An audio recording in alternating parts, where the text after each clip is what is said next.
Hello everyone. I know you watched this video to accompany you to sleep. So if you like this video, don't forget to like, comment, and subscribe. Also, don't forget to tell me where you are from and what time you watched this video. Let's jump straight into the story. Story 1.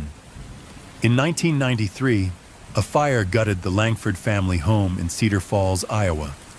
All 5 members of the family were presumed dead until a firefighter found a girl standing in the woods, barefoot and staring at the blaze. She wouldn't speak, she didn't run, and no one ever claimed her. The case was buried, ruled accidental. But 3 decades later, when a true crime podcaster reopens the story, he uncovers a chilling trail, missing medical records, falsified autopsies, and someone systematically killing anyone who asks the wrong questions. What really happened that night in 1993? Who was the girl in the woods? And how far will someone go to protect the truth? The fire started at 2:17 a.m. It was cold, January 4th, 1993. The kind of cold that made your breath feel like broken glass and the snow crunch like bones underfoot. The Langford house sat at the edge of a sparse forest on the outskirts of Cedar Falls, Iowa, just off Old Quarry Road. A large 2-story Victorian farmhouse with aging shutters and a gabled attic, it was a picturesque home surrounded by snow-covered pines. By dawn, it was nothing but blackened rubble. Fire officials would later say it was one of the most intense residential blazes they'd ever encountered. The flames moved too fast. The structure collapsed too neatly, and 5 people were reported dead. But the fire didn't kill all of them. The call emergency dispatch received the first 911 call from a trucker named Daniel Hirsch, who'd been driving along the rural bypass when he saw an orange glow lighting up the tree line. At 2:22 a.m., Cedar Falls Fire Station number 3 was dispatched to the scene. Captain Wallace "Wally" Dunn was first to arrive. His account, taken hours later, never made the official report, but it was preserved on the back of a handwritten incident log. Saw a small figure near tree line. Thought it was a deer. Turned out to be a child. Female. Maybe 8 to 10 years old. Wearing white nightgown, barefoot. Didn't speak, didn't blink. Just watched the house burn. When Wally approached the girl, she didn't run. She simply turned her head slowly and looked directly into his eyes. Then she passed out. The Langfords. The Langford family were well known in Cedar Falls. Dr. Matthew Langford, 43, a respected cardiologist at Mercy One Hospital. Margaret Langford, 41, a homemaker and active PTA volunteer. Eleanor Ellie Langford, 13, top of her middle school class. Sam Langford, 10, quiet, always reading. Lucy Langford, 6, the youngest, full of energy, loved to dance. All presumed dead. All bodies recovered in the remains of the house over the next 48 hours. Except, there was no dental confirmation. The bodies were too badly burned for visual ID, and DNA testing wasn't widely accessible in small-town Iowa in 1993. The coroner relied on circumstantial identifiers, sizes, positions, location in beds, to match the remains with family members.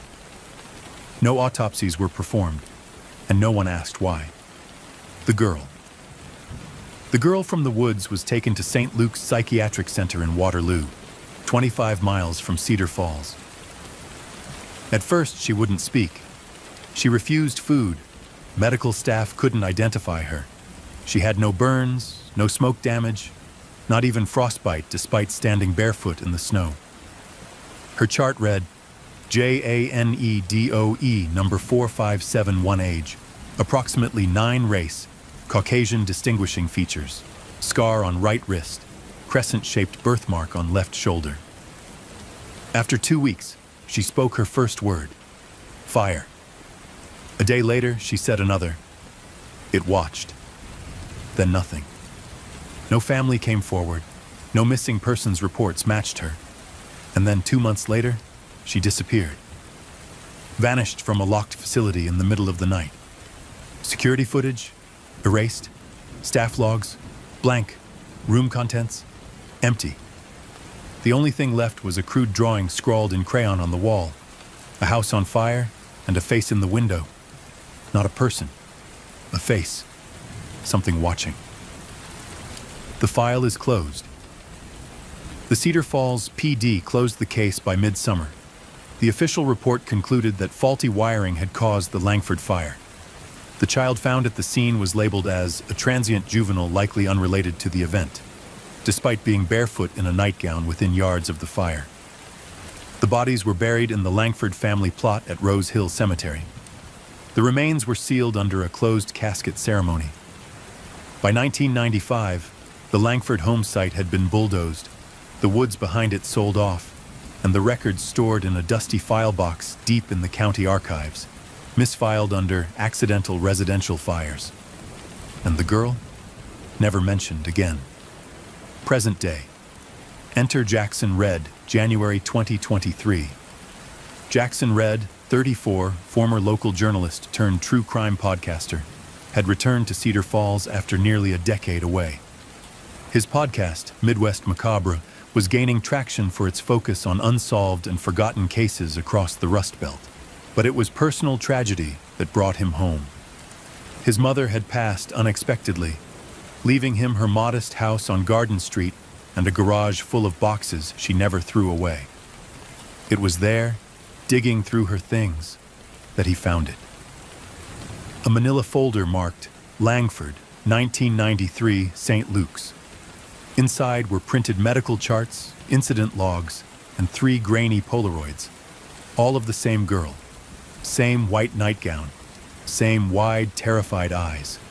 On the back of one, in his mother's handwriting, she said the fire had hands. Jackson's mom had been a nurse at St. Luke's in 1993. She'd treated the girl, and for some reason, she'd kept the file all these years. The podcast begins. Jackson released episode 1 of Midwest Macabre, The Langford Fire, on January 14th, 2023. He laid out what the public had never known. The 5th body was never identified with certainty. No autopsies had been performed. The mystery girl had been taken to St. Luke's and then vanished. Within 72 hours, the episode had over 100,000 downloads. Within a week, Jackson received over 80 emails, many from former residents of Cedar Falls with chilling recollections. One anonymous message stood out. "You're not wrong, but you're not ready. Check the well behind the old Langford property before they find you first." Attached was a photo, a rusty old well, and next to it, a child's shoe, returned to the ashes. It had been 30 years, but the woods were the same. Jackson walked the snow-covered path behind what used to be the Langford house. The trees whispered the way they do in deep winter, empty branches hissing against each other. It was dusk, cold. He followed the GPS coordinates from the photo, and there it was, the well, half collapsed, covered in dead vines, and at its edge, buried in snow, a tiny leather shoe. He picked it up, size 2, blue stitching, faded but intact. Suddenly a crack, not from the well, from behind him. Jackson turned. A man stood at the tree line, tall, silent, wearing a sheriff's department jacket from decades ago. He didn't move, just stared, and then vanished behind the trees. When Jackson scrambled after him, there was no one there. No footprints, no tracks, just wind and snow, and the faint smell of smoke. January 15th, 2023. The morning after finding the well and the child's shoe, Jackson Redd sat in his mother's kitchen with trembling hands wrapped around a chipped mug of coffee. He hadn't slept. The image of that man, the sheriff's jacket, the blank stare, played on a loop in his mind. He wasn't imagining it. Someone was out there, and they didn't want the truth uncovered. The St. Luke's files. Jackson spread the contents of the manila folder across the kitchen table. He'd seen hundreds of case files during his time as a crime reporter. These were real. Discharge notes, psych evaluations, even a log entry written in shorthand. JD 4571 remains mute. Draws same image repeatedly. Large figure in flames, arms too long, no face. Reports burning sensations, though no burns exist. Avoids mirrors. Appears to recognize certain staff, but no connections found. But one sheet stood out. A transfer request, dated February 27, 1993, 3 days before the girl vanished. Destination, private juvenile facility. Confidential reason, non-compliance, long-term treatment. Signed by Dr. M. Greaves Jackson checked. There was no record of a doctor. M. Greaves ever working at St. Luke's. Fake name, fake transfer, and then the girl vanished. A new clue. After releasing episode 2 of the podcast, Jackson received a message through his website. It read, "My aunt was a nurse at St. Luke's in 1993. She kept journals. Said they locked the girl in the hydrotherapy room because she was drawing something wrong on the walls. Said the girl wouldn't sleep. Screamed at night about something watching her through the ceiling." Attached was a scan of a journal page. The nurse's handwriting was frantic.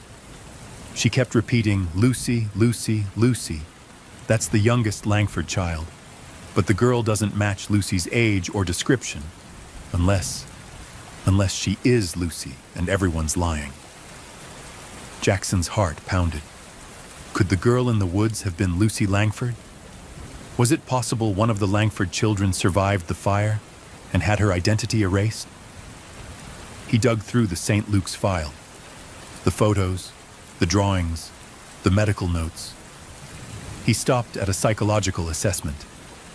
Patient has crescent birthmark on left shoulder. Matches known identifier from Lucy Langford's pediatric records. There it was. But why cover it up? Why pretend she was a Jane Doe? Voices from the past.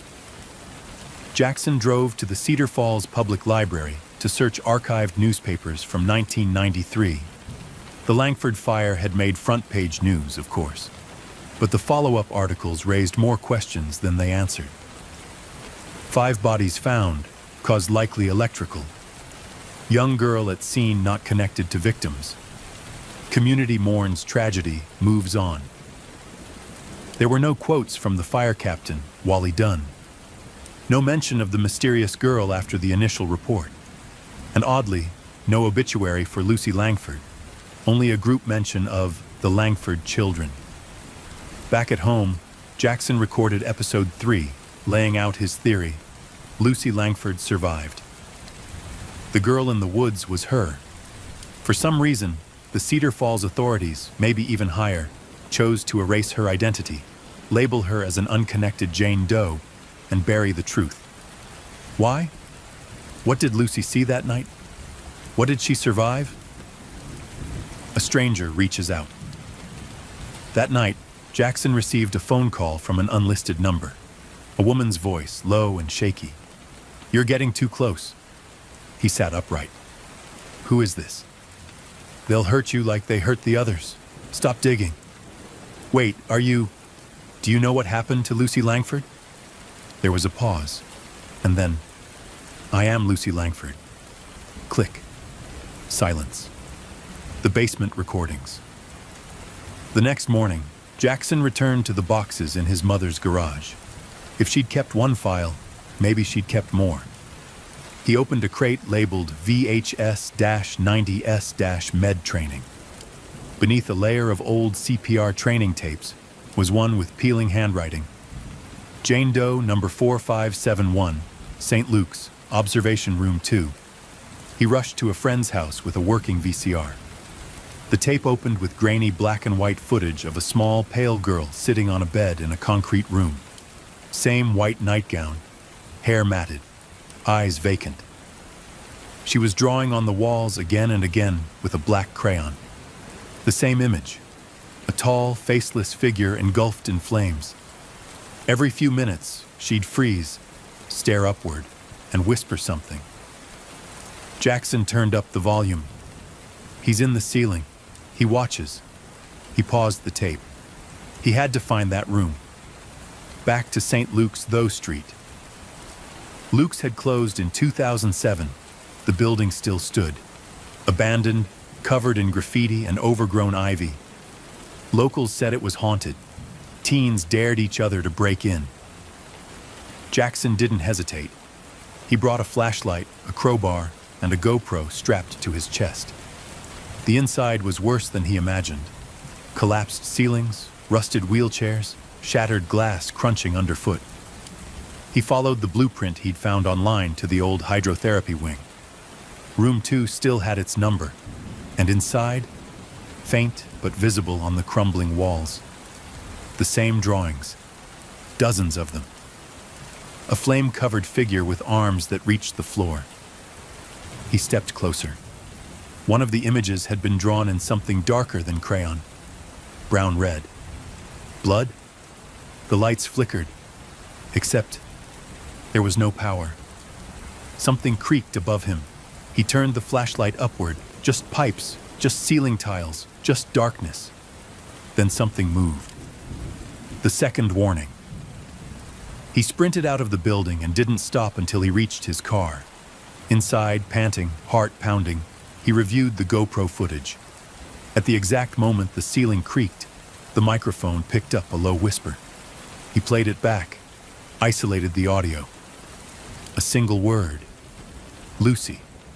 Another dead end. Or not.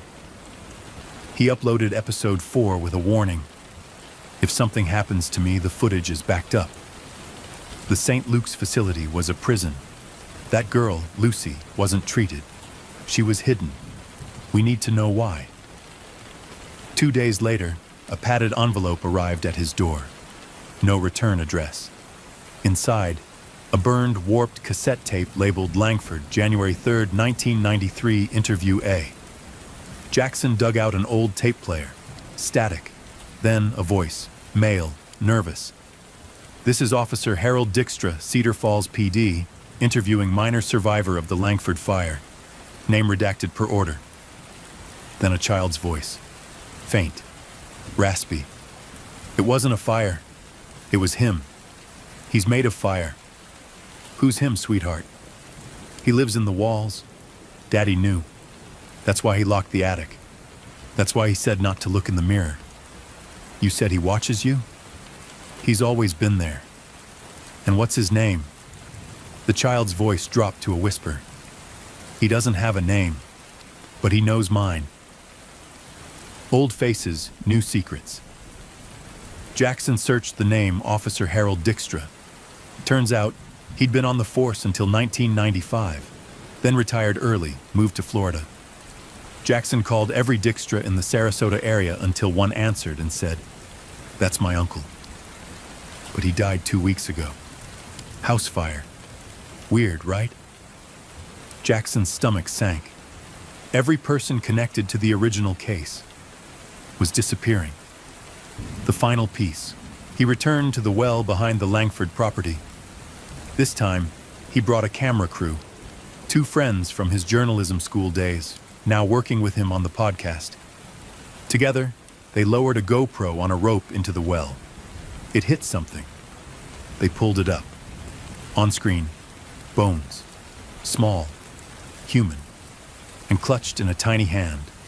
Melted plastic. A half-burned Barbie doll. The same doll Lucy Langford was holding in every family photo.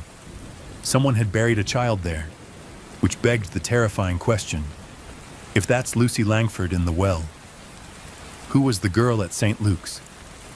The revelation at the bottom of the well changed everything. If the remains found there were truly those of Lucy Langford, the youngest child supposedly killed in the 1993 house fire, then the girl in St. Luke's, the one who screamed about walls, flames, and things with no names, wasn't Lucy. Which meant someone lied. For 30 years, someone maintained a deception so deep it erased the identity of a living child and covered up the brutal murder of another. And now, after Jackson had pulled back just one layer, People were dying. The DNA test. Jackson turned the footage and photographs of the bones over to the Cedar Falls Police Department. He didn't trust them, not after their years of silence. But protocol was protocol. The doll, the size, the well's proximity. Everything pointed to Lucy. But Jackson needed confirmation. So he contacted Dr. Elena Rourke, a forensic anthropologist at the University of Iowa. With her help and the blessing of a reluctant local judge, the remains were quickly transferred to her lab for examination and DNA testing. 3 days later, her call came in. "Jackson, it's her. It's Lucy Langford." Silence on the line. Then Jackson muttered, "Then who the hell was that girl?" The real Jane Doe, in episode 5 of the podcast, Jackson shared everything he knew. He didn't just focus on the bones. He laid out a chilling theory. Someone removed a girl from the Langford house fire, alive, and passed her off as Lucy Langford. But why would they do that, unless the girl wasn't a Langford at all, but someone else who wasn't supposed to be there? Someone they couldn't explain, someone they needed to erase. What if the fire wasn't just a tragedy? What if it was the cleanup? His inbox exploded. One message in particular stood out. Subject line: "Not the first fire." The sender: anonymous.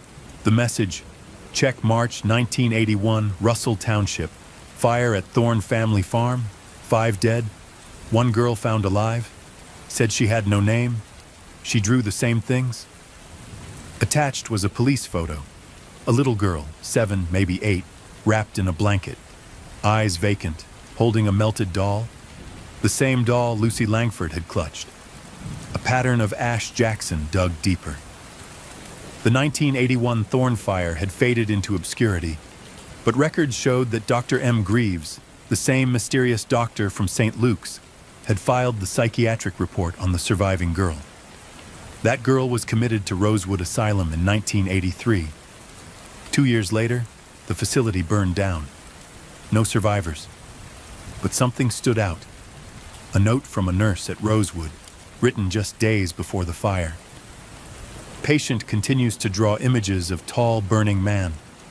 Refers to him as the Watcher. Screams when placed near mirrors. Claims he talks to her through the furnace.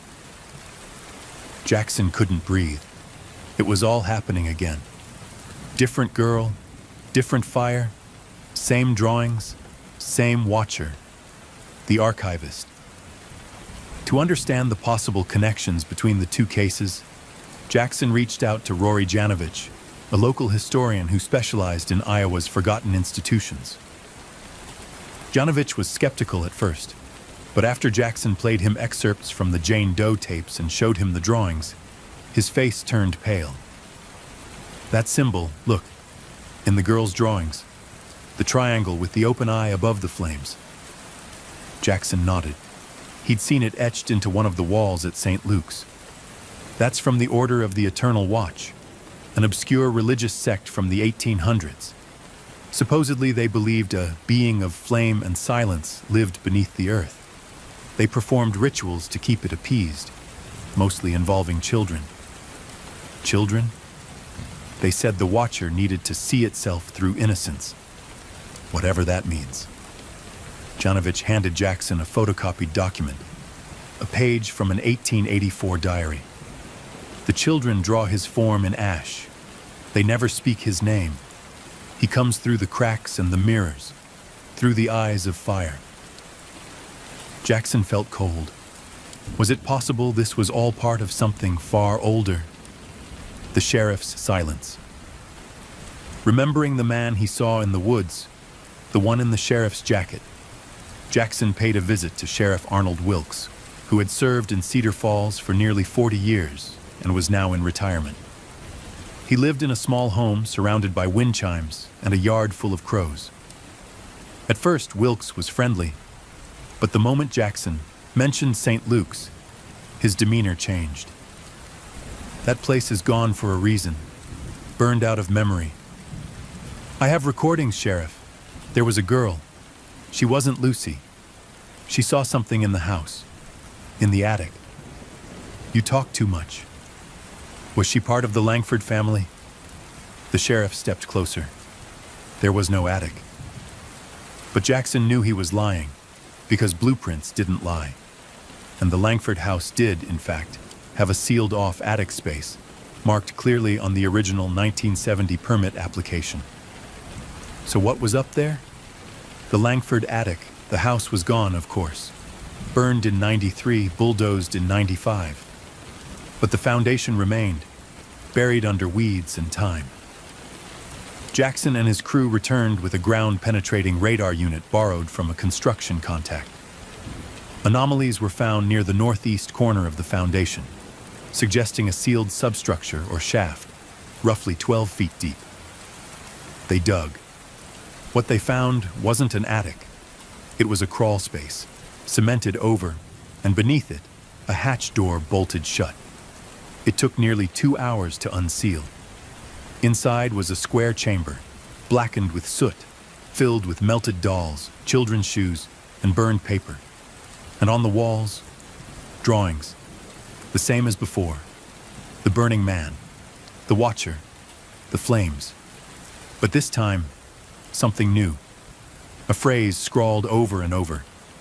"He wears their faces." Jackson nearly dropped the camera. The mirror game back at his apartment, Jackson replayed everything. The drawings, the whispers on tape, the mention of mirrors. So he did something reckless. He turned off every light, stood before the bathroom mirror, and whispered, "I see you." At first, nothing. Then his breath fogged the glass. Not from his own breath, but from the other side. He leaned in, and for just a split second the fog spelled something. Jane isn't dead. He stumbled backward. Who was Jane? The Jane Doe from St. Luke's. The burn list. The final straw came when his laptop, always kept offline unless uploading, received an untraceable file, a .txt document, titled ashes_001. Inside, a list of 22 names, all connected to fires across Iowa since 1979. Children, survivors, witnesses, and next to each name, eliminated, missing, converted. The last name on the list? Jackson read, in progress. The message on the mirror had been brief, just 3 words fogged on the glass. Jane isn't dead. Jackson stared at it, pulse racing as it quickly vanished. He'd always believed the girl in the recordings, the one screaming from her locked room at St. Luke's, was dead. She had to be. No records, no real name, no trace after the hospital fire. But this message suggested otherwise. If she wasn't dead, then where was she? And who had been trying to erase her existence all these years? Following the flame, Jackson didn't sleep. He stayed up pouring through every document, every name on the mysterious list he'd received, the one that ended with his own. He traced the name before his, Abigail Keene, converted. Abigail Keene had survived a barn fire in 1996 in a rural town 2 counties west. She'd been 8 at the time and was said to have drawn unsettling figures in ash before being institutionalized at age 12. No records after that. He contacted her last known guardian, a distant cousin named Clara Minton, now in her 70s. When she answered Jackson's call, she whispered into the receiver like she was being watched. "I knew someone would come one day. Do you know where Abigail went? Number, but I know what she became." "What does that mean?" "They don't just disappear, Mr. Red. They're remade, given new names. They become watchers." "Watchers? Not the kind you can see, not right away." Then the line went dead. Jackson tried calling back. No answer. The photo. The next morning, Jackson received a manila envelope slipped under his apartment door. No return address, no markings. Inside, a single photograph. Black and white, time-stained. A girl, maybe 10 years old, sitting on the steps of what appeared to be an old Catholic orphanage. Written in red pen on the back, "The Girl Who Lived Twice." 1985. Street, Cecilia's home for wayward children. The girl's face looked hauntingly familiar. Same deep eyes, same crooked left tooth. Jackson placed it next to the recovered hospital ID photo of the Jane Doe from St. Luke's. Identical. If the back of the photo was to be believed, then she hadn't died in the fire at Rosewood Asylum in '85 as reported. She'd been moved to St. Cecilia's, the home for wayward children. St. Cecilia's had shut down in 1999 after several staff were indicted for abuse. The building now sat abandoned, slowly being devoured by vines and time. Jackson drove out alone. The home was a looming gray brick structure with a collapsed roof and broken windows. Local kids had used it as a haunt for years, tagging the walls with graffiti and stories of burning ghosts. Jackson stepped over broken glass into the main hall. Dust clung to everything. Then he saw it. A mural, half burned but still visible. Dozens of children standing in a circle. In the middle, a tall figure in red. Not flames exactly, more like fire worn as skin, and drawn beside it, faint and shaking. The watcher sees through them.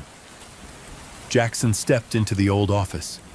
Behind a collapsed bookshelf, he found a locked drawer that, to his surprise, opened with ease. Inside was a case file. One name. Patient 12. Evie. Patient 12. Evie. The file was incomplete. Many pages had been torn out or redacted, but the ones remaining painted a disturbing portrait. Subject exhibits dissociative episodes and claims to be two people in one body. Responds to both Evie and Jane. Drawings are consistent with other known survivors of St. Luke's and Rosewood fires. Claims she escaped the furnace by becoming someone else. Another note scribbled in the margin. Careful, she knows. More than she should. Jackson's breath caught. This wasn't just a victim. This was the key witness. Evie, Jane, whatever name she carried, had survived multiple fires, escaped institutions, and carried knowledge others had died for. So where was she now? Surveillance shadows. When Jackson got back to his apartment, something felt off. He checked the door, locked. Windows intact. He flicked on the lights, everything in place. Then he noticed his closet door was ajar. Inside, tucked between jackets, a note, handwritten. "They're watching you now. Stop looking for her." And below that, in childlike scrawl, "He's inside the wires." Jackson's stomach turned.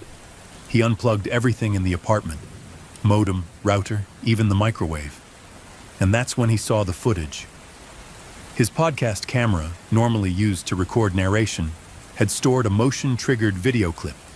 Timestamp, 3:47 a.m. The feed showed a figure standing over him as he slept, face obscured, but in their hand, a photo of Evie, the woman in the library. Jackson remembered an email from a woman who said she had information about the girl from the tapes. He'd been too overwhelmed to reply earlier, but now he found her message and arranged a meeting at the University of Iowa's Rare Book Library. Her name was Marla Desmond, a PhD candidate studying occult folklore in Midwestern towns. She greeted him with urgency. "I know who Evie is." "You do?" "Not just her. Others. There's a pattern." She pulled out a thick binder of research. Inside, a page from a 1923 newspaper. Local orphanage burns in night. One girl found alive says she walked through the fire. The girl in the photo looked exactly like the others. Evie, Jane, the girl from Rosewood. You see?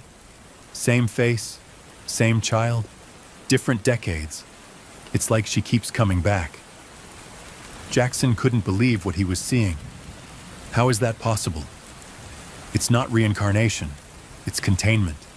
Whatever this thing is, it hides in her. The Watcher? Maybe. Or maybe she is what's left after he uses them. Where is she now? Marla opened her laptop and played an audio clip. It was from a police interrogation tape from 2014. A woman had been arrested for setting fire to a barn. No ID, no prints. The woman's voice echoed through the room. The fire doesn't kill me. He won't let it. I remember every face I've worn. You don't forget the smell of your own skin burning. Who are you? The detective asked. You already know. Tell me your name. I'm Jane. I'm Evie. I'm the girl in the wall. Jackson shivered.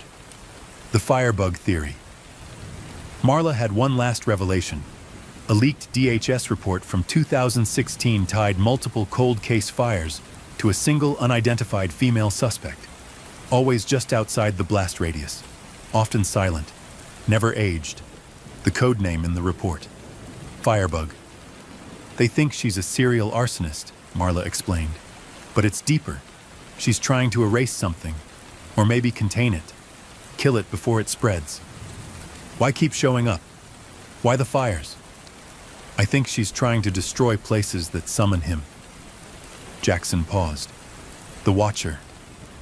And anyone who hears his name, sees his symbol, draws his face, becomes part of him. Jackson leaned forward. So what happens if I say his name? You already did. You said it in the mirror.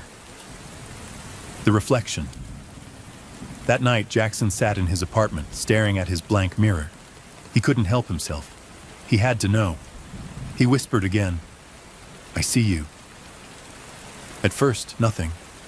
Then static filled the air. His speakers, though unplugged, crackled. His phone powered on by itself. The screen displayed only one word. Run. Then everything went black. His mirror cracked. Not shattered, just a single line down the center. And through the silence, he heard it again. A whisper, a child's voice. You're on fire now, too. Jackson Red didn't sleep that night. Not because he wasn't tired, he was, but because sleep had become a doorway. And on the other side of that door, something waited. Watching. When dawn broke, he was still sitting on his couch, staring at the cracked mirror. The line down the center had spread slightly overnight, as though some unseen pressure inside the glass had deepened. And there was something new. In the soft glow of morning, etched just faintly across the broken line, were 4 words. Don't speak his name. Whispers in the static. Jackson couldn't ignore it anymore. This was no longer just about Jane Doe, or Evie, or even the fires. This was about something older, something ritualistic. And the signs, the symbols, were threaded through decades of forgotten tragedies. He powered on his laptop, intending to go back through the voice recordings from St. Luke's. He hadn't listened to all of them, just the ones tagged with Evie's ID number. But now he searched all the files from the 1984 to 85 period, regardless of name. One stood out, labeled Patient 13. The voice in the recording was ragged, hoarse, like someone who hadn't spoken aloud in years. He's inside the silence. He grows in what's unsaid. Don't speak him. Don't draw him. Don't even dream about his eyes. There was a pause, then a whisper, too quiet to fully make out. Jackson increased the gain, cleaned the background static, reran the sample through filtering software. Finally, the voice came through, loud and clear. He's in the fire. The fire is his voice. Suddenly, a new fear struck Jackson. His podcast, his audience. How many people had already listened to those recovered clips? How many had heard the screams? The voice? The Watcher? Damage control. Jackson dialed his producer, Claire. Hey Jackson, what's up? You sound... Pull the latest episode, now delete it. What? Why? That thing's blowing up. People are calling it the creepiest drop we've ever done. I'm serious. Take it down. Delete all copies. You're scaring me, man. Just do it. There was a pause. Claire sighed. Okay, but Too late to contain it. People have ripped the audio and reposted it everywhere. What about the mirror segment? That part especially. It's going viral on TikTok. Kids are doing some kind of watcher challenge. What kind of challenge? Say "I see you" in the mirror 3 times and film what happens. Jesus Christ. He hung up. It was already spreading. The first victim.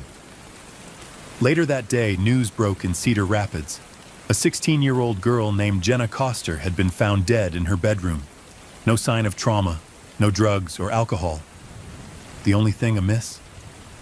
A cracked mirror with the words "I see you" written in her lipstick. Jackson drove to the neighborhood, where makeshift candles and teddy bears already lined the sidewalk outside Jenna's home. A neighbor, an older woman, caught him staring at the house. "You a reporter?" Something like that. They said her heart just stopped. No warning. Nothing. But I heard something that night. What did you hear? Like whispering, through the walls, like a TV on with no channel. My lights flickered for hours after. Did she say anything before it happened? Just one thing. To her friend on the phone. She said, "He's smiling behind the glass." Jackson swallowed hard. This was spreading faster than he feared. The Book of Ash. With nowhere else to go, Jackson returned to Marla Desmond, the folklore researcher, for help. She didn't seem surprised when he showed up at her office without calling. "You saw the message, didn't you? In the mirror?" That's how it always starts. She opened an old wooden drawer and pulled out a thin, scorched book. It smelled of charcoal and rot. "What is this?" "I found it in the library basement.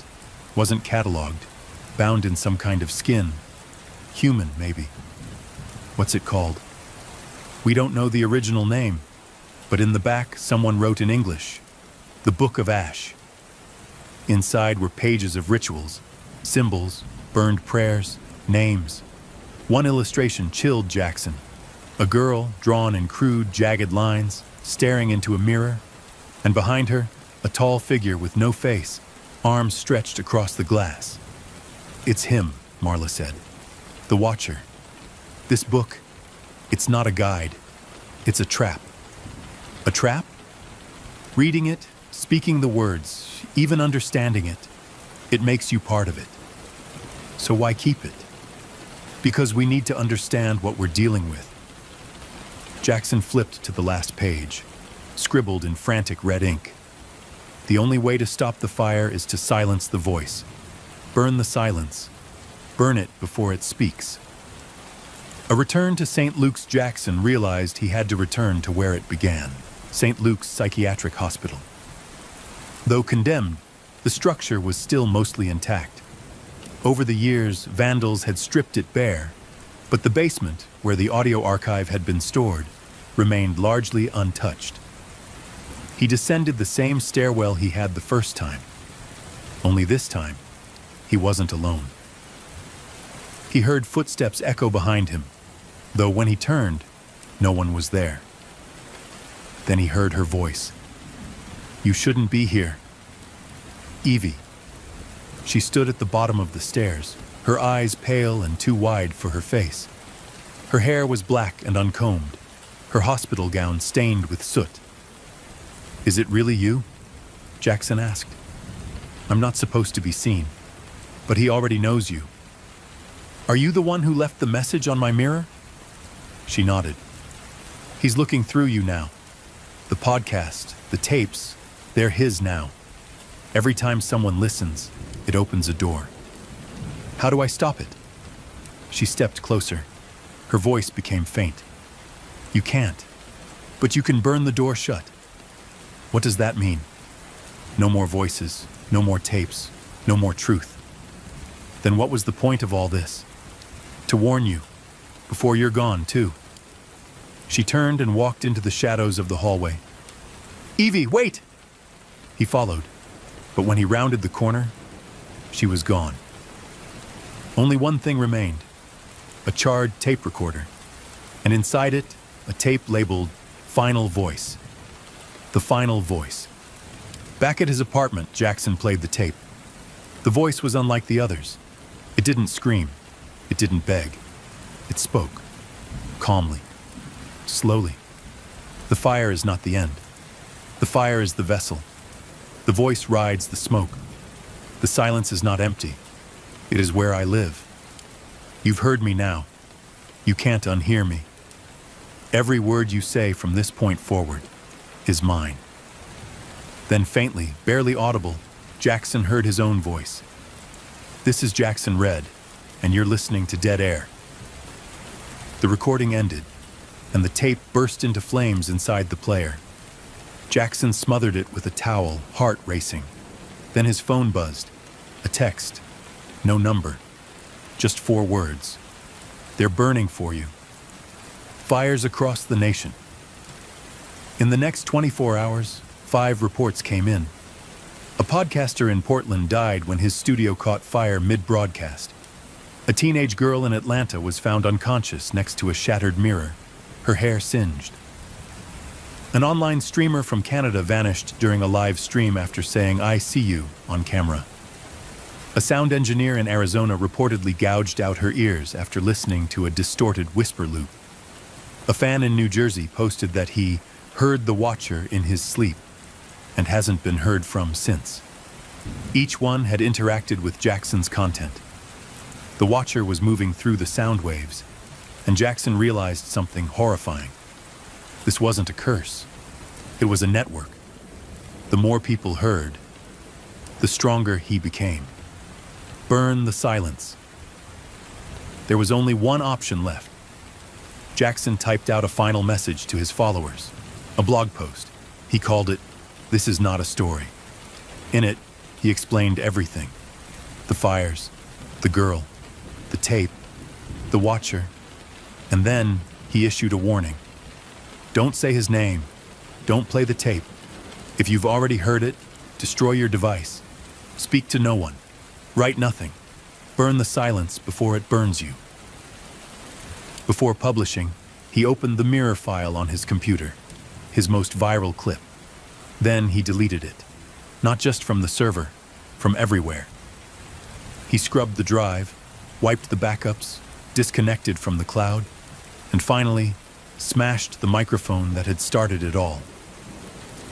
Jackson Red didn't know what silence truly was, not until he destroyed his voice. The podcast was over. The gear was in pieces. The accounts were deleted. His following, once rabid and loyal, was scattered and confused. Conspiracy forums lit up with rumors. Jackson's gone dark. Something happened. Is Dead Air a cover for a real government op? He's pulling a long-form horror ARG, right? But it wasn't a game. And every day, more mirrors cracked. A shadow in the reflection. Jackson boarded up every mirror in his apartment. No reflections. No chance to let him see. Still, when he blinked, he could see the watcher's outline, burned into the inside of his eyelids like a photo negative. A tall figure. No face, no eyes, just presence. He stopped sleeping. His windows stayed shut. His phone stayed off. But the world kept listening. Despite his efforts, mirror challenge videos still trended. Bootlegs of the final voice resurfaced on underground channels. Someone had even remixed it into a lo-fi track on YouTube. They called it Watcher Core, and people were playing it in the background while studying. Jackson sat in his darkened kitchen, head in hands, when a knock broke the silence. Not from the door, from the bathroom. 3 deliberate taps against the mirror. He rose slowly, opened the bathroom door. The mirror was covered in black paint, except for a single circle wiped clean in the center. Through that clear patch, something stared at him. It was his own face, but not quite. The eyes were wrong, too still, too deep. The reflection opened its mouth. Jackson didn't, but his voice came out anyway. "I've already left you. You're just catching up." Across the airwaves, at a small college radio station in Wisconsin, a student intern named Corey Wynn was running the midnight shift. It was a sleepy, lo-fi segment, mostly meant to fill dead air between playlists. Tonight, he played something new, an unmarked CD he found in the lost and found bin labeled only "Do Not Play." Of course, he played it. The recording was short, 20 seconds, a slow, rhythmic whisper that built to a static-laced crescendo. Then silence. Then, "I see you." Corey laughed at first. Creepy, sure, but probably a prank. Then the studio lights flickered. Then the temperature dropped. And then, the mirror in the hallway, an old scratched thing near the restroom, cracked from top to bottom. The station's signal spiked that night. Listeners reported strange interference. One woman said she saw a tall man outside her window, even though she lived on the 17th floor. Another said her baby monitor picked up whispers, in her own voice, calling her by name.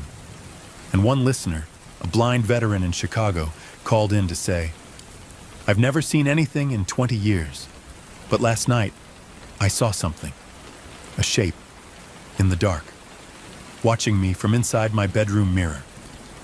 Jackson's desperation. Jackson knew he couldn't undo the wave, but maybe he could redirect it. He reached out to the only person who hadn't abandoned him, Marla Desmond. She met him in a park at midnight, both of them bundled in layers despite the summer heat. "It's accelerating," she said. "Faster than I expected. Too many people listened. They're not just hearing him now, they're repeating him." What does that mean? Every time someone shares his voice, they're not just spreading a meme, they're building a ritual. So what do we do? She pulled out a manila folder, thick, worn, and marked with a faded state seal. This is from a closed federal archive. The government looked into this back in '85. Code name was Project Reverberation. They knew the fire wasn't just physical. They suspected it was acoustic. Like sound magic? Not magic. Just a pattern, a resonance. Certain frequencies that alter consciousness, induce suggestion, paranoia, suicide. Why didn't they stop it? Because the moment you study it, you're already compromised. Jackson flipped through the documents, handwritten notes, Polaroids of burned homes, medical reports of psychiatric staff showing sudden onset schizophrenia, and a final memo. Subject shows aversion to analog signal degradation. Vinyl, cassette, tape warble. It requires fidelity to be understood. That gave him an idea. The analog solution.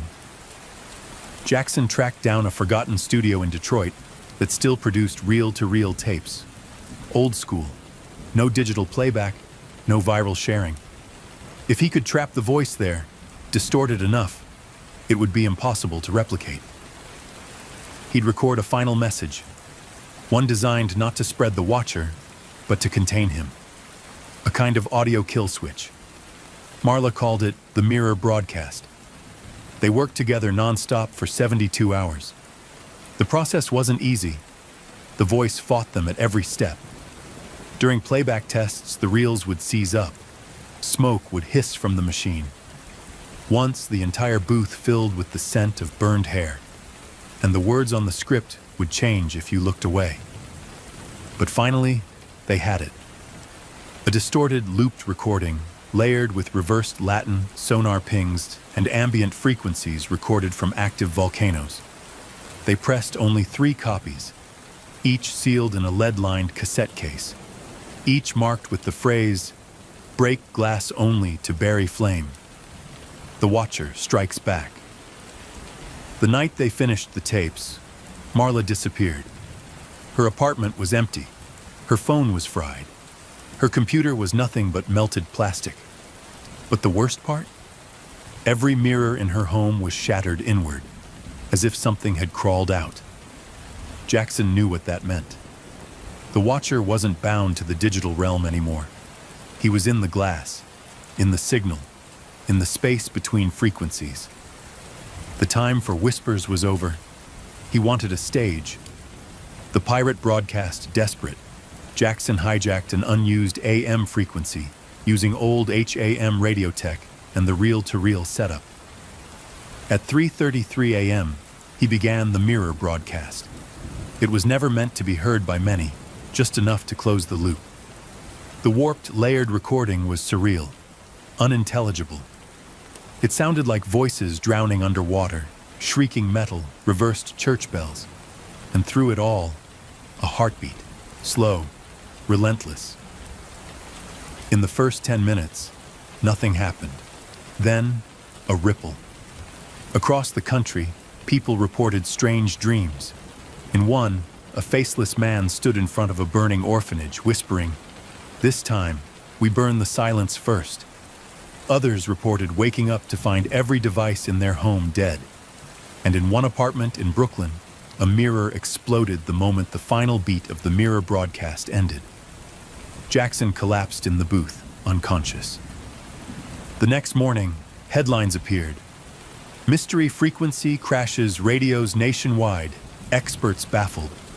Pirate broadcast linked to strange fires, mirror phenomena. Did a podcast host just perform a mass exorcism?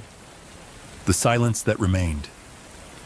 Jackson awoke 2 days later in a hospital bed. The doctors said he was lucky.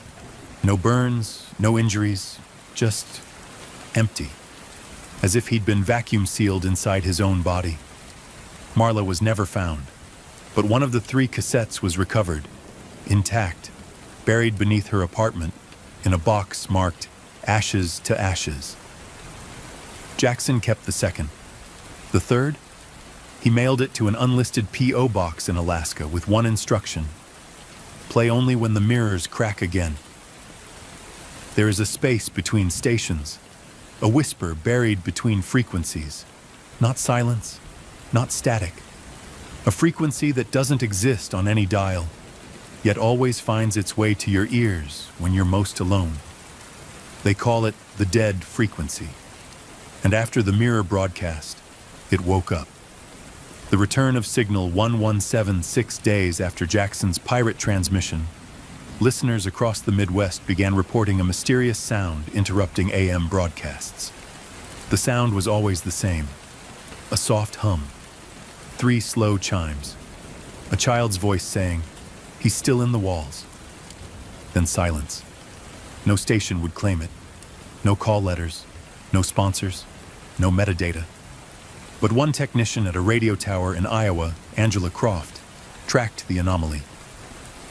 The origin? A decommissioned transmitter known as Signal 117, shut down since 1986 after a fire destroyed the original broadcast facility in rural Missouri. The same fire that began the legend of the Watcher. Angela sent the logs to a private forum of radio hobbyists, asking for help decoding the signal. Within hours, her house burned to the ground. No cause found, no survivors. Her last online message: "I looked in the mirror. He's in the hallway." Marla's last message. 2 weeks passed before Jackson dared to play the recovered cassette, the one he found buried beneath Marla's apartment. He rented a basement motel room, lined the walls in tinfoil, and used an ancient tape deck with a failing motor. As the warped recording began to play, he heard her voice. Not distorted, not reversed, just Marla. Tired, shaking, determined. "If you're hearing this, it means I've failed. I tried to draw him into the cassette, to isolate the tone that binds him, but he adapted. I think the Watcher was never meant to be destroyed, only reflected. Mirrors, recordings, memories. He's not bound to one medium. He is the echo of the crime, the sound that lingers after the scream. Then static, and just beneath it, barely audible, a familiar phrase. The orphanage was never empty." Jackson hit stop, but the tape kept playing. The deck wasn't plugged in. The Watcher's new game. After the mirror broadcast, the Watcher no longer needed Jackson's voice. He had the world's. TikTok users began a new trend, filming themselves staring into mirrors while playing a reversed clip of the original podcast. They called it the Number Mirror Loop Challenge. It didn't end well. Reports emerged of users suffering seizures during playback. One girl in Arizona went live for 45 minutes, staring silently into her mirror.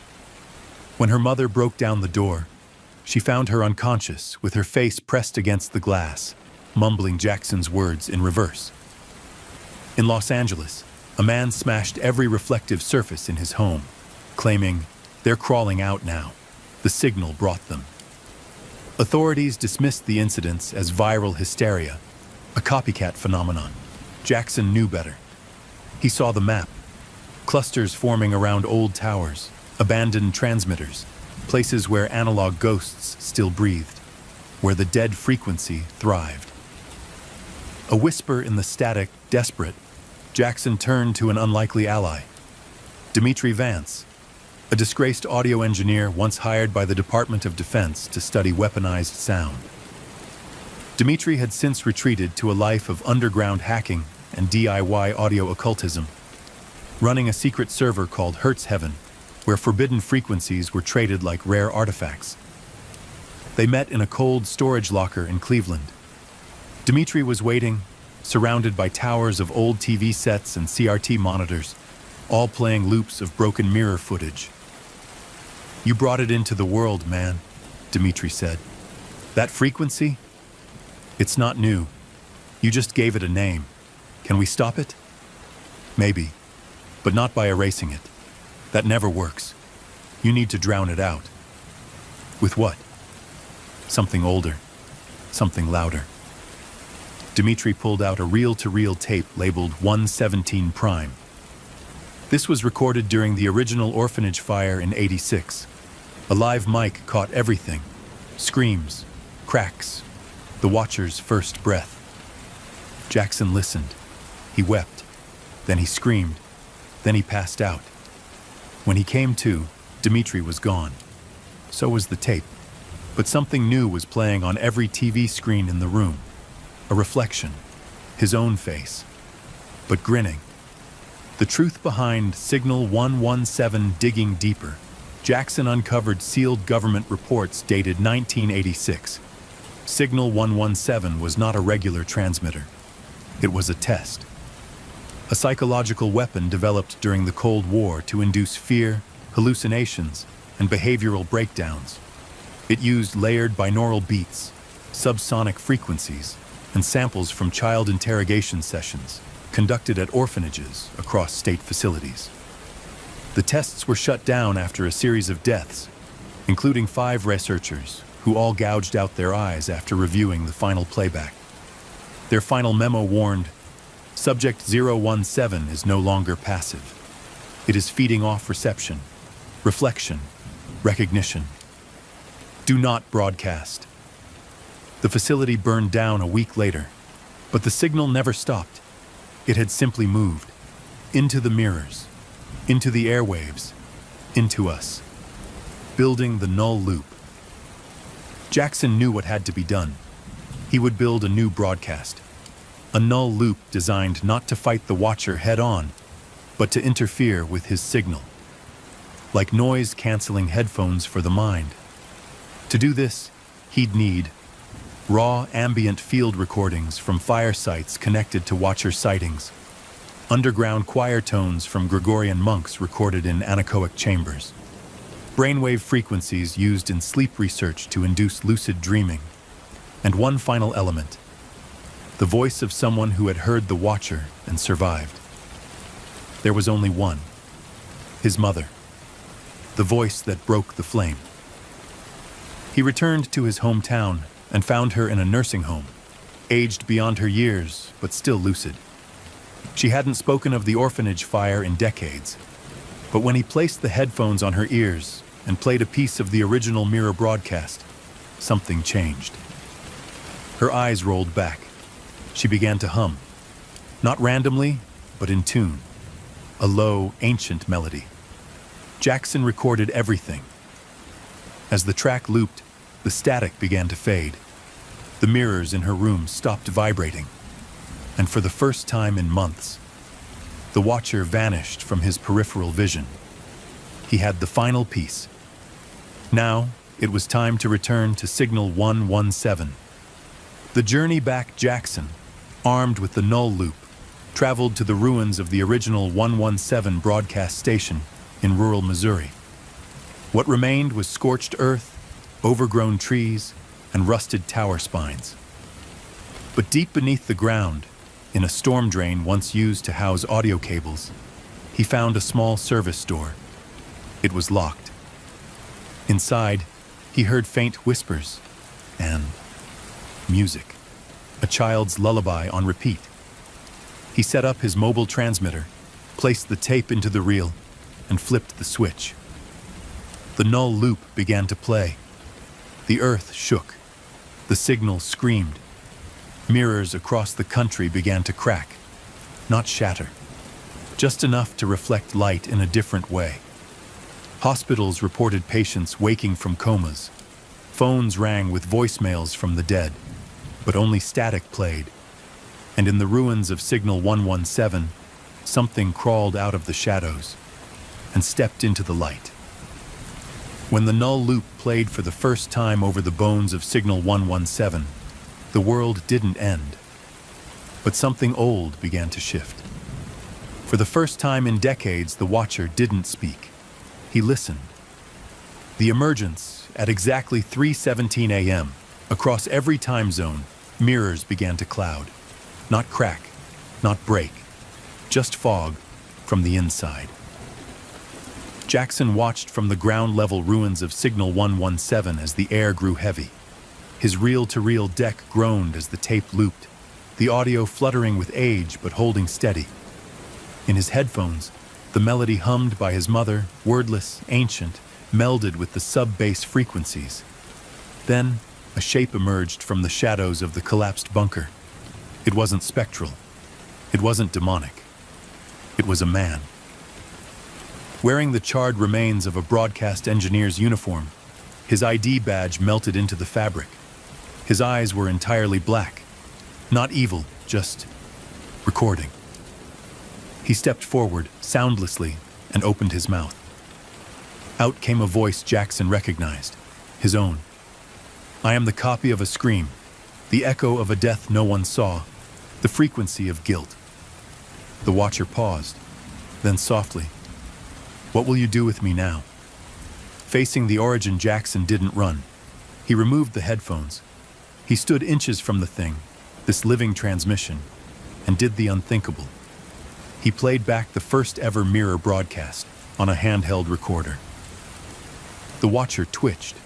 His form wavered, as if his existence were caught between VHS tracking lines. But he did not flee. Instead, he sang. It was the same melody Jackson's mother hummed during the null loop, the same song from the tapes recorded in the orphanage's chapel during the 1986 fire. Jackson realized something then. The watcher wasn't just an echo of violence. He was the memory of forgotten children, children who burned without names, children who screamed into microphones that were never meant to record, only to transmit. He was memory turned malignant, broadcast on a loop too long. The children beneath the flame back in St. Louis. Forensic archivist Yasmin Trent had unearthed a sealed box at the Missouri State Record Center, labeled Orphan Files, Classified, 1986. It contained 17 black and white Polaroids of children, a redacted registry of names, and one worn cassette marked, "If found, do not play." Yasmin digitized the cassette and immediately went into a seizure. When she recovered, she scribbled a single sentence on a legal pad. The fire was the first broadcast. Authorities chalked it up to stress. But Jackson now understood. The original fire was intentional. The flames weren't an accident. They were a cleansing, an effort to erase the children's voices before they could be heard. But it was too late. One of them had already bonded with the frequency, and he had survived. Inside the signal. The Watcher speaks back at signal 117. The Watcher, no longer hiding, spoke directly to Jackson. They tried to burn me, not to destroy, to silence. But fire records everything, in the cracks of wood, in the hiss of melting tape. I remember them. Every scream, every whisper, every lie Jackson asked, the only question that mattered. What do you want?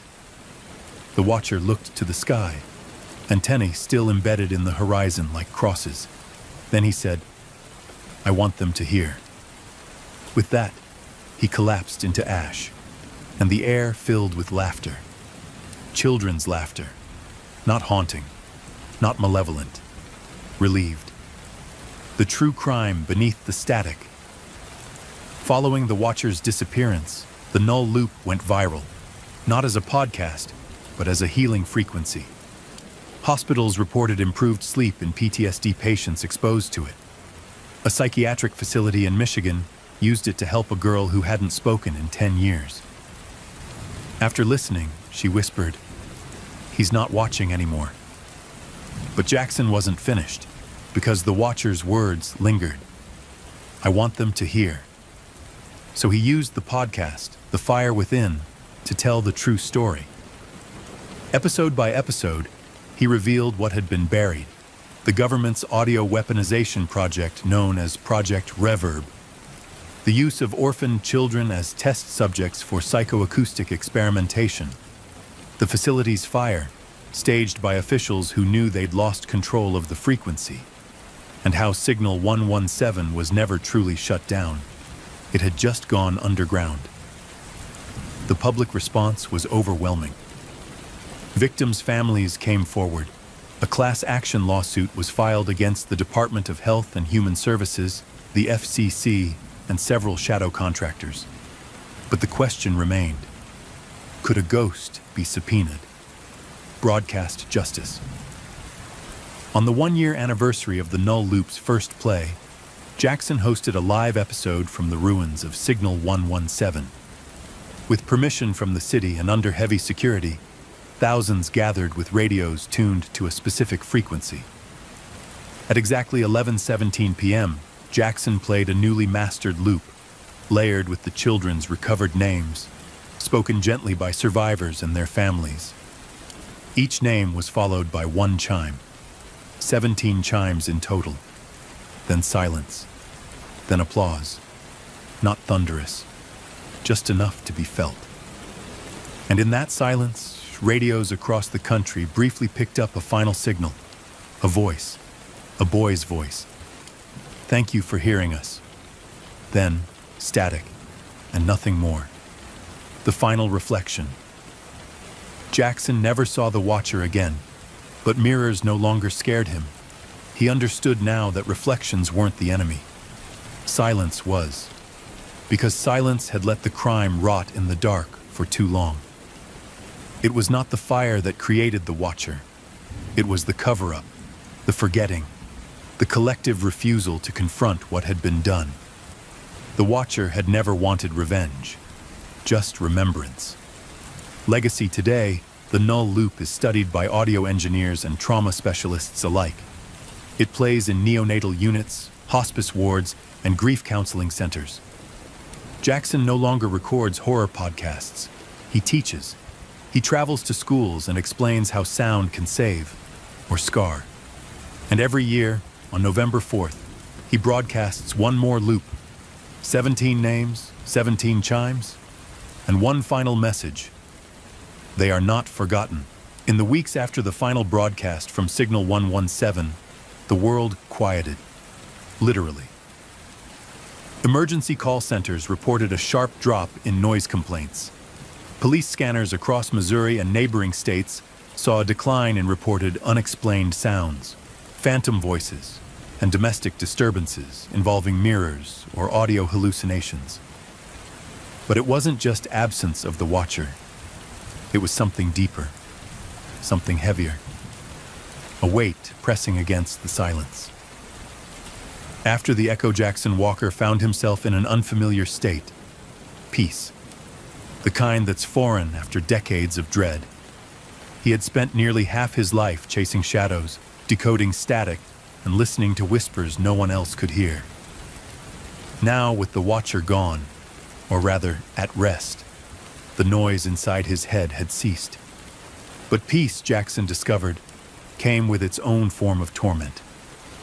Because now that the watcher's voice had gone quiet, other voices could finally speak, his own included. The one interview he avoided with the watcher's case closed and Project Reverb exposed, journalists and true crime podcasters clamored to interview Jackson. He declined nearly all of them, except one. Kara Linton, a freelance reporter and former volunteer at the very orphanage destroyed in the 1986 fire, had spent years chasing the same questions he had. Kara lost her younger sister, Emily, in that fire. Emily's name was one of the 17 Jackson spoke aloud during the Null Loop broadcast. They met at a quiet park just outside St. Louis. No microphones, no recordings, just a conversation between two people shaped by silence. "You know they'll never stand trial," Kara said. "I know," Jackson replied. "So what's justice now?" "Justice," Jackson said, "is being heard. That's what the Watcher taught me. Not punished, not destroyed, just heard." Kara nodded, tears in her eyes. Then she asked him something he hadn't expected. "Do you think they'll come back?" He didn't need to ask who they were. "Only if we forget them." The Echo researchers. While the mainstream media moved on to fresher headlines, a new field of study quietly emerged among audiologists and cognitive neuroscientists. Echo phenomena. At the University of Chicago, a pilot program titled Memory Through Sound began exploring how audio frequencies could store emotional imprints. They tested victims of trauma, asking them to listen to modified null loop patterns. In some, repressed memories returned. In others, phantom sounds emerged. A boy named Dennis, 12, claimed to hear his brother's voice during playback, a brother who died in the orphanage fire and was never officially recorded. The loop triggered selective auditory synesthesia, a rare condition allowing Dennis to see frequencies. He began drawing what he heard: abstract symbols, spirals, and one recurring image. A tall man behind a wall of speakers, smiling faintly. Researchers called the apparition Residual Entity 117. Jackson didn't need a white paper to tell him what that was. Inside the loop, curious and maybe a little scared, Jackson subjected himself to the same tests. Hooked to EEGs and heart monitors, he listened to a reversed, filtered version of the original mirror broadcast, modulated by the null loop. What he saw wasn't terrifying. It was familiar. The orphanage hallway. His childhood room. His mother singing in a corner, clutching a broken cassette player. And the Watcher, not as a monster, but as a boy. A boy with no mouth, no eyes, no ears, just a pair of headphones over a blank, burned face. When Jackson spoke aloud, "I hear you," the figure nodded and vanished. He awoke to find his heart rate calm. His EEG showed no anomalies. The loop was no longer a trap. It had become a bridge. The unsealed tapes. Months later, under mounting public pressure, the Missouri State Archives unsealed more of the orphanage fire documents. What they revealed was worse than any podcast could have imagined. Children were never officially registered under their real names. Several had been part of government relocation programs, removed from abusive homes without follow-up. Audio tests were run without oversight or consent, and early memos referred to the children only by frequency IDs, not names. One document, dated October 17, 1986, 2 weeks before the fire, read, "Subject 017 has begun responding to non-verbal stimulus. There are signs of self-awareness through mirrored sound playback. Containment is advised." Another memo the following day. Subject 017 mimicked researcher's voice, directly, exactly, lockdown initiated. Subject 017, the Watcher. A boy whose identity had been erased before he ever burned. Now, even the state couldn't say who he had been. But Jackson knew. He had been all of them. Every forgotten voice rolled into one impossible signal. Revisiting the fire, on the second anniversary of the Null Loop, Jackson returned to the orphanage site, now converted into a community memorial garden. 17 white stones sat in a semicircle, each engraved with a single first name. Visitors had left candles, cassette tapes, drawings, and messages scrawled on paper. But Jackson brought something else. He brought a mirror. Small, round, cracked along the edge. He placed it in front of the stones, tilted toward the sun. For a moment, the light reflected perfectly across the memorial. He whispered, "This time we'll keep watching for you." And in that moment, as wind rustled the leaves, Jackson swore he heard it. Laughter. Not haunting, not mournful, just free. From static to symphony. The podcast had ended. Jackson stopped recording. No more horror, no more exposés. But he didn't disappear. Instead, he launched the Archive of Echoes, a global project for survivors of trauma to record their stories, not for fame or attention, but for preservation. Stories submitted anonymously, no titles, no credits, just voice, just memory, and the tagline of every episode, "If no one else will remember you, we will." By year's end, the archive had been downloaded 20 million times in over 40 countries. Other survivors began organizing regional echo gardens, like the Orphanage Memorial, spaces where forgotten stories could be left behind without shame. One was even erected outside an abandoned transmitter site in West Virginia. The movement had gone beyond Jackson. It had become a chorus. The mirror test late one night, Jackson sat in his study, surrounded by old equipment. He found one of his original cassette tapes from the early mirror broadcasts. It was unlabeled, unloved, probably warped beyond use. Still, he played it. To his surprise, the tape didn't hiss or warble. Instead, it played silence, not dead air. Living silence. He closed his eyes. He heard 17 chimes, then nothing. Not emptiness, just rest. The kind of quiet that only comes after the pain. In the beginning, there was only the crackling. Before voices, before fire, before memory, there was a sound with no shape. It waited in the dark. Until someone, some child, listened. Now the silence has returned. But not because the story is over, because it is ours now. The quiet reaches. 3 years after the first Null Loop broadcast, Jackson Walker sat alone at a panel during the Midwest Audio Culture Symposium in Chicago. The room was mostly full. Fans, survivors, students. He wasn't there to tell a story. He was there to answer a question. Can trauma be recorded? A woman in the front row, older, quiet, hands trembling, asked it softly. Jackson paused before answering. He had no tape deck, no microphone, just his voice. Not in the way we think. You can't bottle it. You can't bind it to a waveform. But you can feel it, in distortion, in resonance, in silence. So maybe the better question is, can trauma be heard? The woman nodded and whispered, "Yes." Later, she left a note with his assistant. It read, "My brother was one of them. He died in the fire. Your story didn't save him, but it saved me." Jackson folded the paper and didn't read another word for the rest of the day. Some echoes don't need repeating. Signal reclaimed. The ruins of Signal 117 had been sold to a preservation nonprofit by the state of Missouri.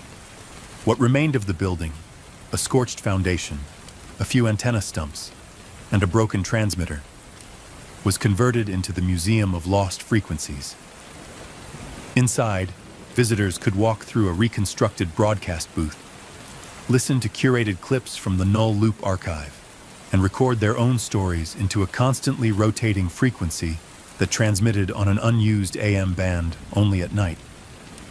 There was no signal call sign, no public directory, Just one line carved above the exit. If no one answers, it doesn't mean no one's listening. The booth was never empty. Voices we missed. After the official end of the investigation, new leads began to surface. Not about the Watcher, but about other potential reverb sites across the country. An abandoned naval radio base in Oregon, a mental health institute in upstate New York, a church in Louisiana rumored to house singing ghosts in its basement. Each location had burn scars, audio anomalies, or missing children in its past. Jackson no longer chased these stories, but he listened to every submitted Echo archive recording that mentioned them. One in particular chilled him. A man in his 60s recalled living near the Missouri orphanage as a teenager. One night, he snuck out to smoke behind a fence and heard what he thought were children laughing through the walls. Then he said, "It was almost like the laughter was inside my head, like someone had tuned me in." He never forgot that sound, and he'd never laughed since. Jackson's final loop. At age 46, Jackson recorded what he called his last entry. He didn't title it, he didn't script it, just a room tone, followed by a deep breath, and then, I don't think the Watcher ever wanted revenge. He just didn't want to be alone anymore. And maybe that's what every ghost really is. Loneliness recorded at high volume. If you're listening to this, it means you're still here. And maybe that's all that matters, that we keep listening. If no one else will remember you, I will. Then static, followed by one final sound, a child's heartbeat.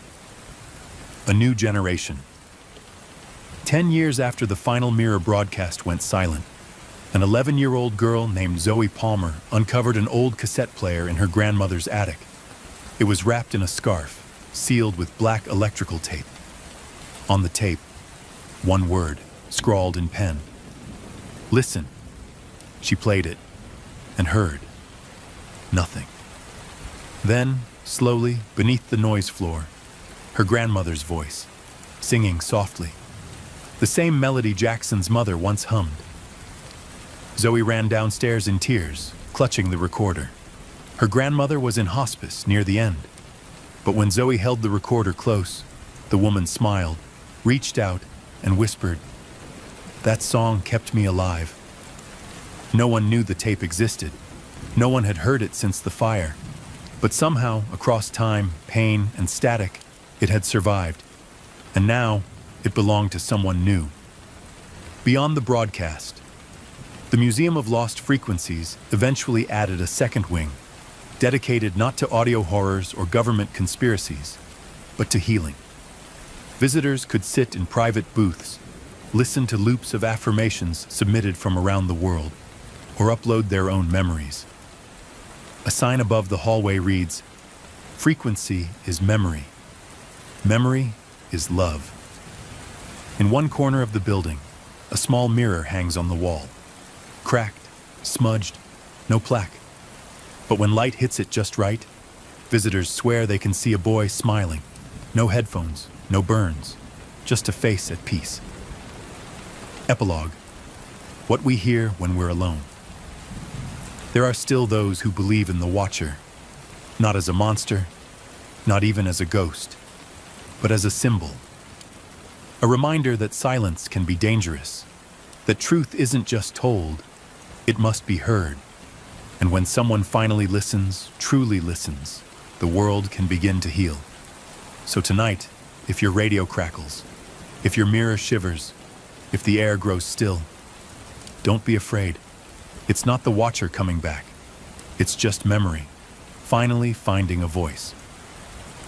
Story 2. Welcome to the town of Melville Falls, a sleepy place that hides a secret as deep and dark as the old woods beyond its edge. Locals call it the Hollow House, a place so cursed no one dares to live there for long. But what if the horrors hiding inside that crumbling house are only the beginning? Tonight, we peel back the layers of a case so twisted, it left even seasoned detectives speechless. Stay tuned, because what they found beneath the hollow house will haunt you forever. Arrival at the house. The rain pelted down on the cracked shingles of 1249 Eastwood Lane, the so-called hollow house. It stood at the end of a long, weed-choked driveway that twisted like a dying snake through the woods. A single flickering street lamp cast just enough light to illuminate the peeling white paint, the broken windows, and the black, yawning front door. Detective Lisa Grant stood in the pouring rain, her flashlight slicing through the darkness. Her partner, Detective Daniel Mendez, hunched beside her, collar up against the wind. "You sure about this?" he asked, his voice low. Lisa's jaw was tight. The neighbors called it in, said they heard screaming coming from inside. And that smell. She paused, pressing a hand to her nose. The rancid stench of decay seemed to seep from the house itself. They shared a look, one that spoke of too many crime scenes, too many horrors. Together they stepped inside the hollow house. The inside was worse than the outside, rotting floorboards that creaked underfoot, mold that spread across the walls like disease, cobwebs that brushed their faces like skeletal fingers. The smell was unbearable. "Jesus," Daniel muttered, pulling his shirt over his nose. "Just keep moving," Lisa ordered, voice trembling. Her flashlight beam caught something on the wall, an old newspaper clipping tacked haphazardly with a rusty nail. It was yellowed and brittle, the headline barely legible. "Missing girl, age 8. Last seen near Eastwood Lane." Lisa's stomach twisted. She remembered that case, barely. It had gone cold decades ago. "Over here," Daniel called from the kitchen. Lisa followed the beam of his light. He was standing by a trapdoor in the floor, its edges warped and broken. She crouched down, running a hand along the splintered wood. "It's been nailed shut," Daniel said. Lisa's pulse quickened. "Get the crowbar." The trapdoor. It took both of them to pry it open. The smell that burst forth was like a punch to the gut. Decay, rot, death. Lisa gagged, turning her face away, but forced herself to look. A rickety wooden ladder led down into darkness. Daniel swallowed. "You thinking what I'm thinking?" Lisa nodded. "Let's go." They descended carefully, each step creaking ominously. The air grew colder, damper. At the bottom was a dirt floor, littered with broken bottles and scraps of torn fabric. But then they saw it, a shallow grave, freshly disturbed, with a child's shoe poking from the loose soil. Lisa's flashlight beam trembled. "Call for backup," she whispered. The discovery. It took hours. Uniformed officers arrived with shovels, lights, and evidence bags. As the soil gave way, the horror revealed itself. 3 small bodies, all children, their remains tangled together like broken dolls. Lisa felt tears burn at her eyes. She tried to steady her breathing. Each of the children had been buried with a scrap of newspaper in their tiny fists. One headline read, "Killer at Large." Another, "No clues in missing children case." A third, "Hollow house. A cursed place?" Daniel turned to her, his face ashen. This is going to blow the lid off this town." Lisa nodded, but her gut told her it was only the beginning. The forensic team worked through the night. The news spread like wildfire. Reporters swarmed the scene, their cameras flashing in the darkness. Lisa stood on the lawn, watching the chaos unfold, and then her phone rang. "Detective Grant?" It was the coroner, his voice tight. "You need to get down here. We found something under the bodies." Lisa's heart pounded. "What is it?" There was a pause. "A tunnel, detective. A tunnel that leads deep under the woods. And there's something down there." Lisa felt her stomach drop. Daniel appeared beside her, eyes wide. "What's going on?" She turned to him, her face pale. "It's not over," she whispered. "It's just beginning." Last night, Detective Lisa Grant and her partner Daniel Mendez uncovered 3 small bodies buried in the dirt beneath the hollow house. But the horror didn't stop there. Beneath the graves, a tunnel, a passageway carved deep into the earth, waited in the darkness. And what it concealed would shake the entire town to its core. The decision. Lisa stood at the edge of the tunnel entrance, her flashlight beam trembling over the ragged opening.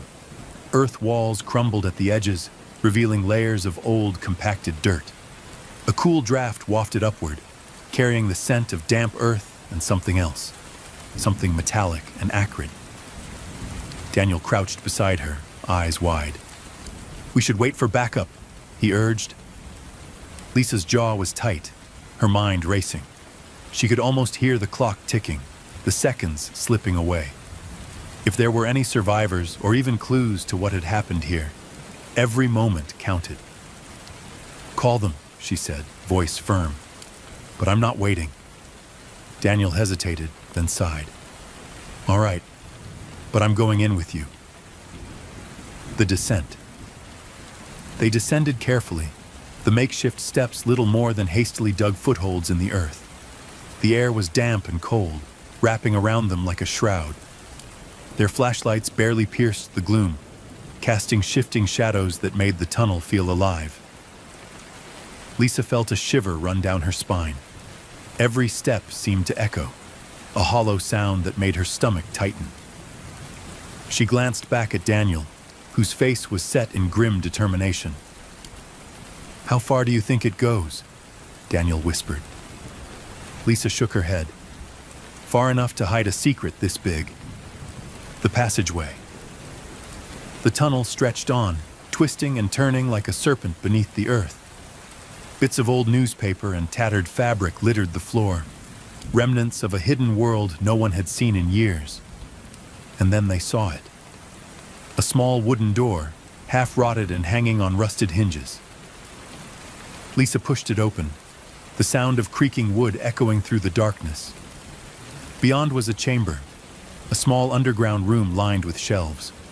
On each shelf were objects, old dolls with missing eyes, small shoes covered in dust, children's drawings curled at the edges. Each item was carefully labeled with handwritten tags. Daniel exhaled sharply. "Jesus, Lisa, it's like a trophy room." Lisa felt bile rise in her throat. She picked up one of the dolls, its porcelain face cracked and dirty. The tag read, "Emily, 8 years old, taken from Hollow House." The trophy room. They moved through the room slowly, each shelf a testament to the horror they were uncovering. Lisa felt tears burn at her eyes as she read the names, each one a child that had vanished, each one a name on a cold case file that had haunted her for years. "This guy, he kept records," Daniel muttered. "He wanted to remember them." Lisa felt anger boiling beneath her skin. "He's a monster," she whispered. A sound from deeper in the tunnel froze them both,